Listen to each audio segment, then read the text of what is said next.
Welcome back to the Bitcoin.com weekly update for April 30th, 2021. My name is Corbin Fraser, and today we're going to be discussing negative interest rates. What are they? What might they mean for you? And this week, the European Central Bank felt the need to defend the concept of negative interest rates, posting a video on Twitter of Central Bank President Christine Lagarde. And we know that by putting in place those negative interest rates, we are effectively supporting the economy. We are encouraging enterprises, families, households, young couples to actually borrow at very low rates in order to invest, in order to buy their first apartment, in order to buy some equipment. And, the contribution that is in order to support the economy, in order to make sure that jobs are kept, in order to make sure that corporates can continue to operate and produce, is clearly a trade-off against some aspects that are resented by those that are only savers and are not borrowers. Note that this has become the go-to argument for central bankers looking to justify negative interest rates, saying that central banks offering negative interest rates is a historically unprecedented economic policy and could explain why the president of the European Central Bank feels compelled to post to Twitter to justify their actions. With negative interest rates, what you're essentially doing is turning money into a kind of hot potato. You get rid of it as fast as possible and instead hold on to anything else that won't lose value.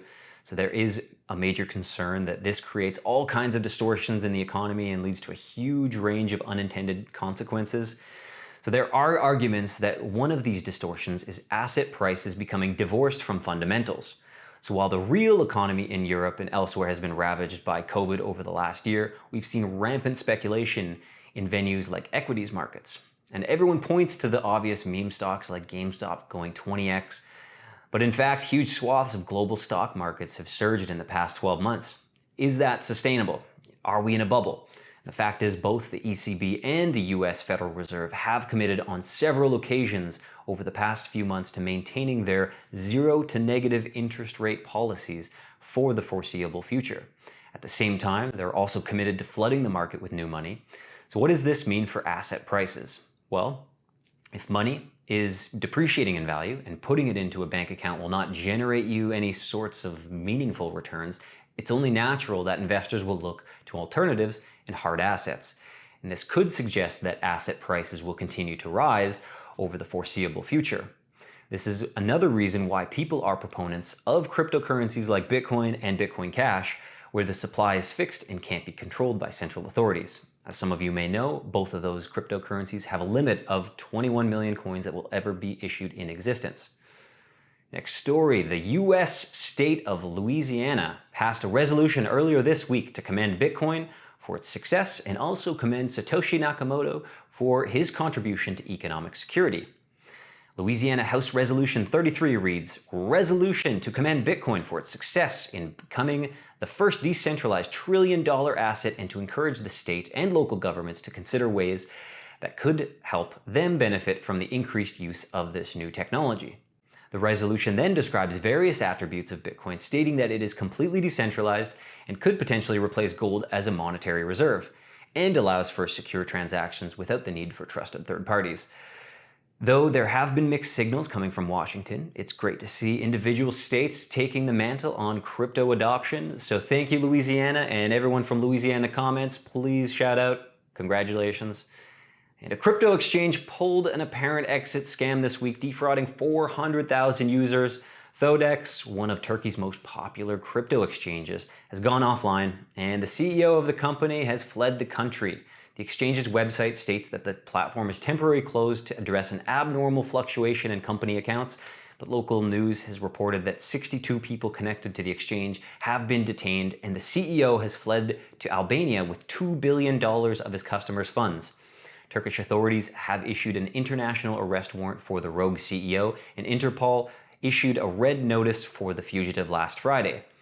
Turkey's central bank recently banned the use of cryptocurrencies as a means of payment, and the country's president has called for swift regulations as cryptocurrencies gain popularity in the country thanks to soaring inflation. Very sad news there.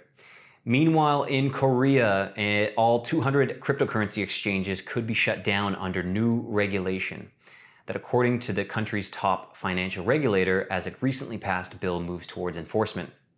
The bill, which is scheduled to go into effect in September, requires cryptocurrency providers to meet certain requirements, such as issuing real name accounts. In response, as reported by Bitcoin.com news, 140,000 South Koreans filed online petitions seeking the removal of the regulator following his harsh crypto comments. Although exchanges are a great way to trade various crypto assets, they are centralized, susceptible to whims of regulators, and potentially vulnerable to issues like what was experienced in Turkey. The only way to be in complete control of your cryptocurrency is to hold on to your private keys, and that means not your keys, not your coins. Saying that, I would like to remind everyone watching that the Bitcoin.com wallet is a non-custodial wallet that supports Bitcoin, Bitcoin Cash, as well as SLP tokens. Non-custodial means that you retain control over your assets at all times. No one can control your assets. No one can shut your wallet down, including us. That means as long as you've got those 12-word seeds, you can take them to another wallet. You can send and participate on this whole decentralized cryptocurrency network that everyone's so excited about. So this is paramount to securing your funds.